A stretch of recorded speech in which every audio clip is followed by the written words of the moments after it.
Imagine this. You're running for the presidency of the United States of America. You get on stage. You've practiced over and over the speech that you intend on giving the public, as well as your peers. You're in front of everyone, and you have this speech, and you slip up on one word, and you lose the presidency because of that one mishap. That, my friends, is the importance of effective communication. You see, the President of the United States isn't elected because they have the best ideas. They convince the public that they have the best ideas via their oration skills, if you will. And so, even me as a YouTuber, going back and looking at even my past video, my most recent video, I cringe at it because I know that I'm not the most effective communicator. Although I'd like to think that I have a way with words, it's more so that I just like saying whatever comes to mind. I say whatever is on my mind. And that, I just burped. That, my friends, and this is why I'm so open and honest, is because I do stupid shit like that. But that, my friends, is not how you should go about life. I do it because my dog just, my dog just farted. That was not me. That was my dog. This video has gone to absolute shit.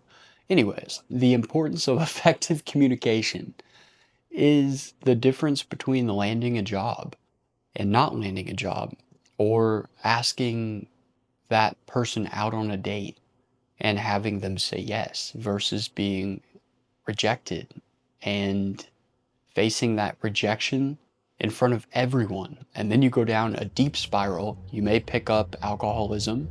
You may take illicit drugs. You may end up wanting to jump off a bridge or something. Who knows? You'll be in a death spiral. You'll start staying home from work. And you will get a text message in the middle of your YouTube video. You might even become clinically depressed. And so, my friends, the importance of effective communication is astronomical. And me watching those past videos of mine and watching me repetitively say words like and is fucking embarrassing. For instance, I would use the word like every sentence. It's like, I don't know, I think it's like this, and I think like this, like, sound like a valley girl. It's not great. It is not good. And so we cannot be doing that, guys. And I know that I'm not the perfect example of it, but I think that we should strive together to destroy these words and absolutely cut them out from our vocabulary entirely because they're not beneficial to you. And to be quite honest with you, when you use these filler words, you sound like a fucking moron. And we can't be sounding like morons in life because that would lead to nothing but disappointment and disarray.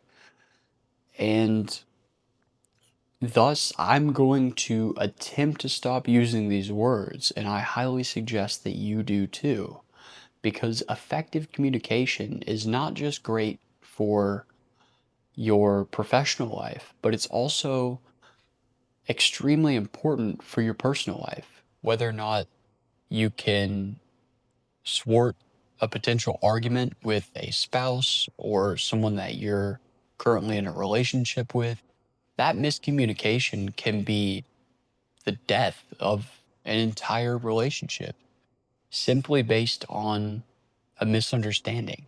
And so you have to be an effective communicator. And me personally, the way my brain works, I slow down sometimes. I'm either on 10 and I just go, go, go and say what is exactly on my mind, nothing less, nothing more. Or I will sit and I will think. And I really, really think about what I intend on saying before it comes out of my mouth. And that, my friends, is not helpful to do all the time either.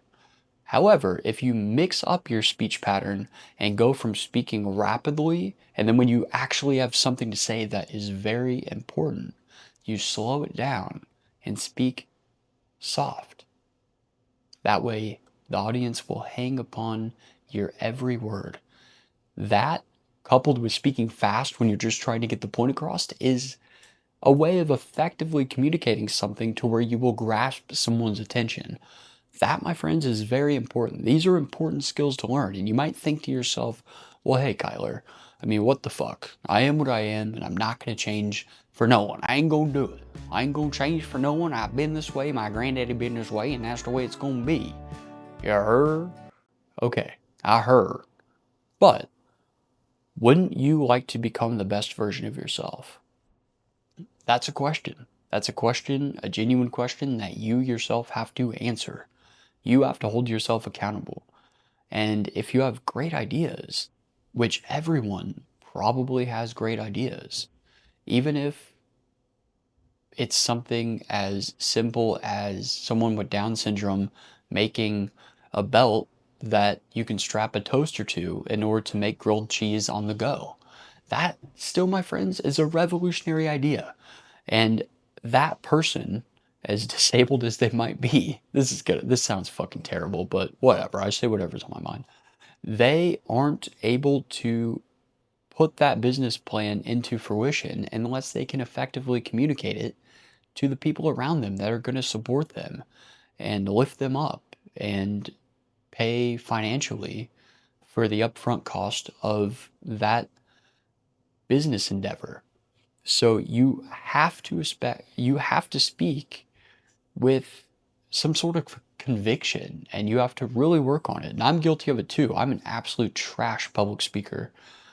I'm terrible at it, and I'm terrible at speaking on here.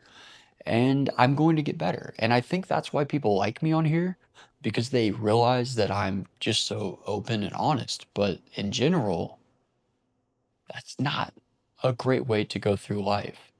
It's not a great way. And so like I said, I highly recommend that you guys attempt to work on your speech because it can absolutely transform your life for the better. It is the difference between you having the life that you want to live in your wildest dreams and just being complacent and boggled down in mediocrity. And that sounds horrible to me. You might be the absolute best person for a job position. But if you go in and you haven't combed your hair and you haven't taken a shower in a couple days and you smell like shit and you're in sales, then they're not going to take you serious. In fact, they're going to probably laugh you all the way out of the office. And they might even be concerned with you in a very negative way. And you don't want that. And so you have to set a precedent of an expectation for those around you when it comes to the way that you conduct yourself on an everyday basis. You have to. And the most important thing out of all these ingredients is the way you speak. The greatest speakers become the greatest leaders throughout the entire world, throughout all of human history. You have to convince other people of your ideas, and you have to be able to accurately and almost manipulatively convey your thoughts in order for them to catch fire. If you don't do that, then your life is going to turn out tragic. And so I urge you to stop using these words. They make you sound dumb, incoherent, and uneducated, even if you are. And I know that public speaking or just speaking in general, trust me, I'm speaking to a fucking camera right now. I get it. It's difficult. But you have to fight through that urge to become less than what you were meant to be when it comes to the way you communicate. And over time, that muscle will grow and you will stop using words like,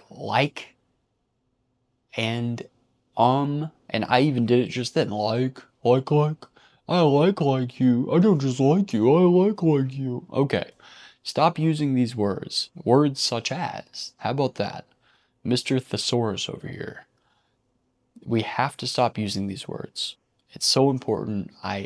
Dare you. I dare you to stop using filler words and begin speaking with conviction and see how transformative this simple plan of action will become. It will absolutely transform your life for the better. Give it a shot and consciously be aware of everything that you say. Don't make it seem weird like you're fucking Mr. Robot, but just allow it to be in the back of your head and actively be working towards eliminating these words from your everyday vocabulary and use of language, and you won't regret it. I promise you, you won't regret it. And so, I have a question for you. Leave it in the comments. What is your filler word? What is something that you do? And do you even recognize it? And if you don't recognize it, then I highly encourage you to record yourself speaking, and you will see exactly how retarded you sound, and you will change it. I guarantee you, you will change it because you will be embarrassed. And it's something that you were completely unaware of. But the second you hear it for yourself, you will look back upon your past way of communication and just be absolutely disgusted with it. So, write in the comments what is one filler word that you guys use, or more so, was there any time in your life that either you or someone you know of didn't get something because they weren't able to effectively communicate what they wanted? Thank you guys, and I will see you guys soon.